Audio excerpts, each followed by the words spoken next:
ओम शांति पाल भाई। ओम शांति ईश्वर भाई जी।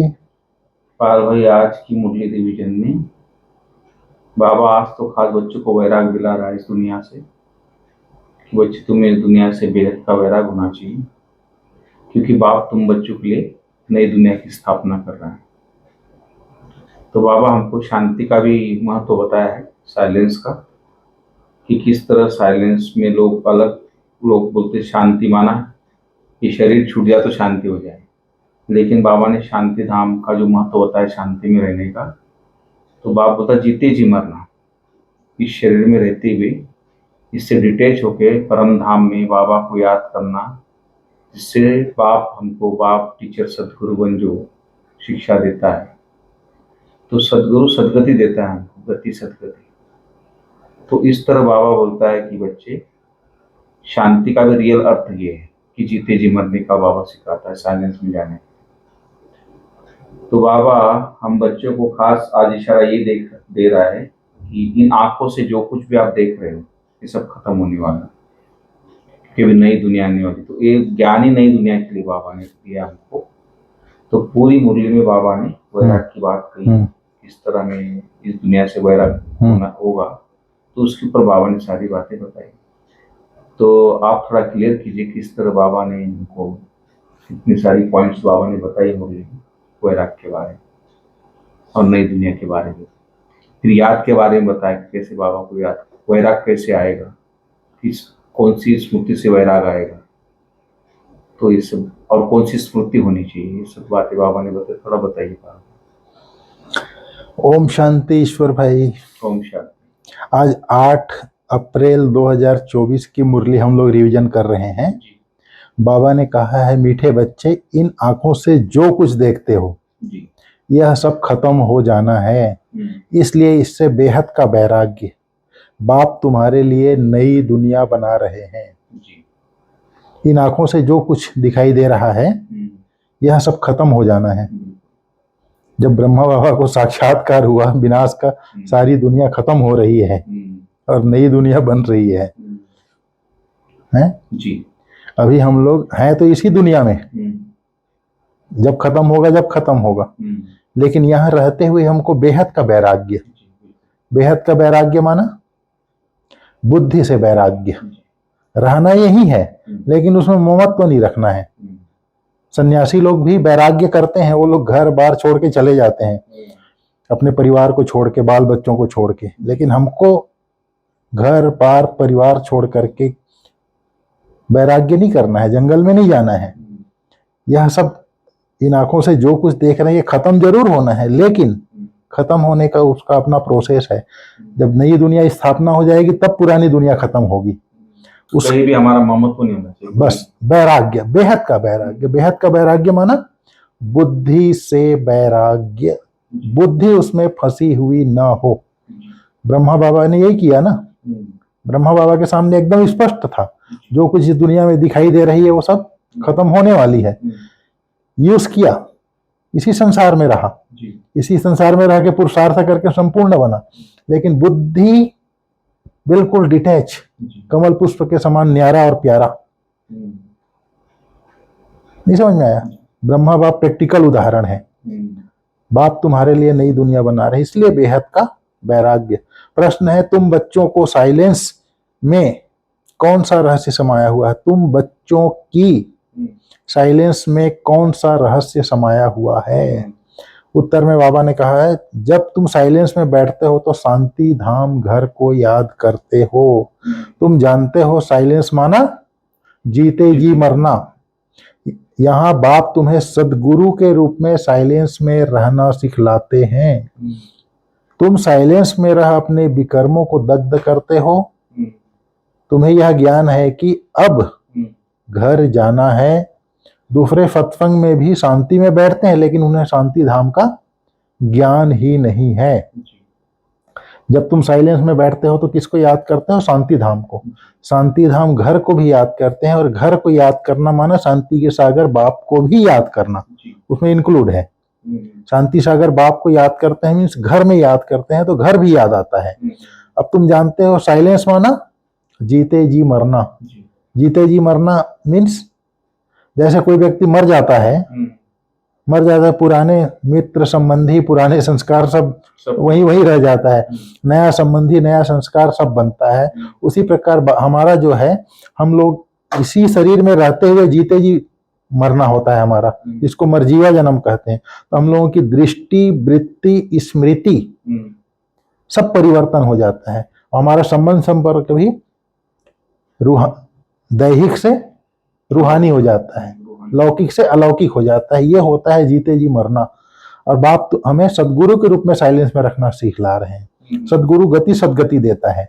तो इस तरह से, और बाबा ने कहा तुम साइलेंस में अर्थात परम धाम की याद में रहते हो, परम पिता परमात्मा की याद में रहते हो, तो हमारा विकर्म दग्ध होता है। अब पता है हमको, अब घर जाना है, घर से जा करके फिर सदगति में जाना है, यह ज्ञान तुम्हें है।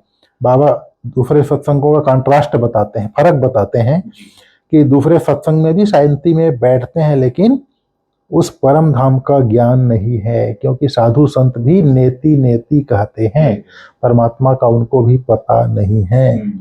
फिर बाबा ने कहा बच्चे जानते हैं हम आत्माओं को इस पुराने शरीर छोड़ घर जाना है, कोई भी समय शरीर छूट जाए, इसलिए अब बाप जो पढ़ाते हैं वह अच्छी रीति पढ़ना है।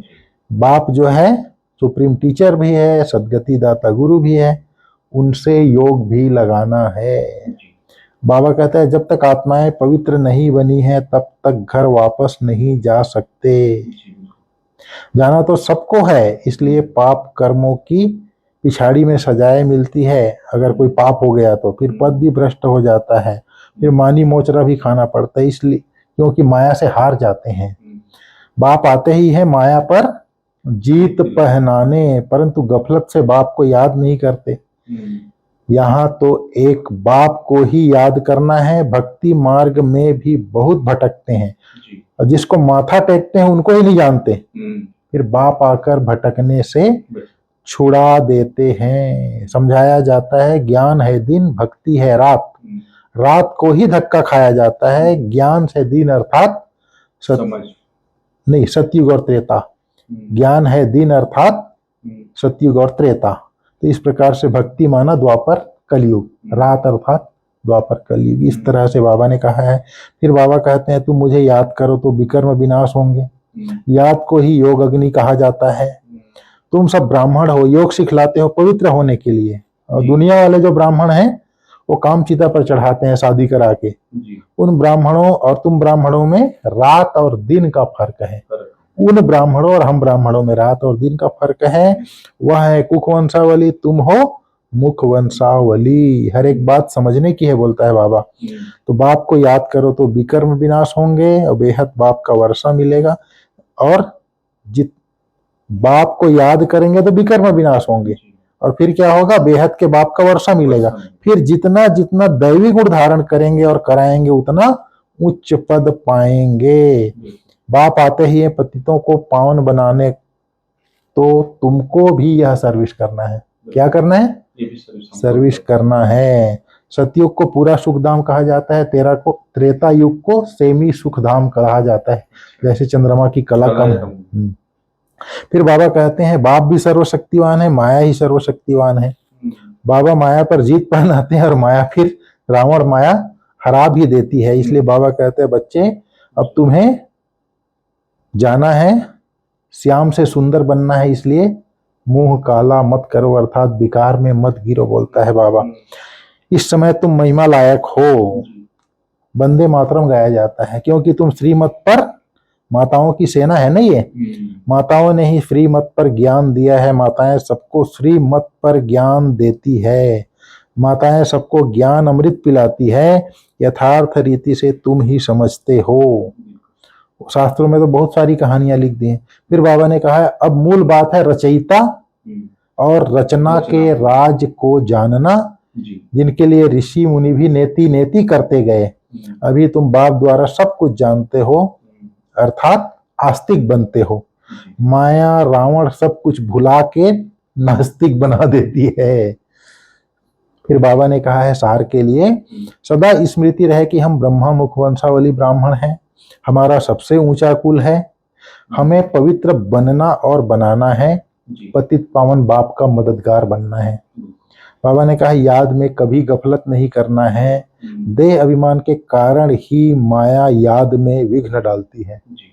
देह अभिमान के कारण, अगर देह के भान में आया तभी माया प्रवेश करती है, फिर याद में विघ्न डालती है। इसलिए पहले देह अभिमान को छोड़ना है, योग अग्नि द्वारा पाप नाश करना है। बाबा ने आज वरदान, बहुत बढ़िया वरदान दिया है। साधनों की प्रवृत्ति में रहते कमल फूल समान न्यारे और प्यारे रहने वाले बेहद के बैरागी भाव। बाबा ने कहा साधन मिले हैं तो उन्हें बड़े दिल से यूज करो। साधन है ही आपके लिए, लेकिन साधना को मर्ज नहीं करो। जी। साधन मिले हैं तो उन्हें बड़े दिल से यूज करो। यह साधन है ही आपके लिए, लेकिन साधन के प्रभाव में आकर के उसके वश होके साधना को मर्ज नहीं करो, पूरा बैलेंस हो। साधन बुरे नहीं है, साधन तो आपके कर्म का, योग का फल है, लेकिन साधन की प्रवृत्ति में रहते कमल पुष्प समान न्यारे और बाप के प्यारे बनो। यूज करते हुए उनके प्रभाव में नहीं आओ। साधनों में बेहद का वैराग्य वृत्ति मर्ज न हो। पहले स्वयं में इसे इमर्ज करो, फिर विश्व में वायुमंडल में फैलाओ। समझ में आ गया? जी। साधनों के वश नहीं होना है, साधनों से में बुद्धि फंसी हुई न हो, बेहद का वैराग्य हो। यूज करो, ये आपके योग का, आपके कर्म का फल है। बाबा बोलते हैं आपके कर्म का, योग का फल है, लेकिन हाँ उसमें लिप्त नहीं हो। जैसे कीचड़ में रहते हुए कमल पानी से अलग रहता है, कीचड़ से अलग रहता है, वैसे साधनों में फंसे नहीं, उसके वश नहीं होना है। बेहद का वैराग्य, बुद्धि से वैराग्य हो। यूज भले करो लेकिन बुद्धि से वैराग्य हो। उसी में बुद्धि फंसी हो, मेरी गाड़ी स्क्रैच आ गया तो मेरा क्या, क्यों आया स्क्रैच। फिर बाबा ने आज स्लोगन में कहा है परेशान को अपनी शान में स्थित कर देना ही सबसे अच्छी सेवा है। परेशान को अपनी शान में स्थित कर देना ही सबसे अच्छी सेवा है। तो कैसे शान में स्थित करेंगे, सबसे अच्छी सेवा कैसे होगी? बाबा ने कहा शान, कोई व्यक्ति परेशान है, सारी दुनिया आज परेशान है, अगर हम उसको स्वमान में जागृत कर देते हैं, तुम एक आत्मा हो, परमात्मा की संतान हो। जैसे दुनिया में भी क्या होता है, कोई व्यक्ति अपनी शान में चलता है, मैं बहुत बड़ा लैंडलॉर्ड हूँ, मैं बड़ी कंपनी का मालिक, अपनी मस्ती में मस्त रहता है, शान में रहता है ना, अपना नशा रहता है। उसी प्रकार परेशान, अगर परेशान है, पर के शान में है, पर के शान मतलब देह के संबंध, मेरा रिश्तेदार है, फलाना है, ढेकाना है, उसके शान में रहता है तो वो परेशान होगा। और अपनी शान में है, स्वमान में जागृत है, मैं सर्वशक्तिवान बाप की संतान, मास्टर सर्वशक्तिवान आत्मा हूं, मैं भगवान का बच्चा हूं, अपने शान में रहेगा, अपने नशे में रहेगा।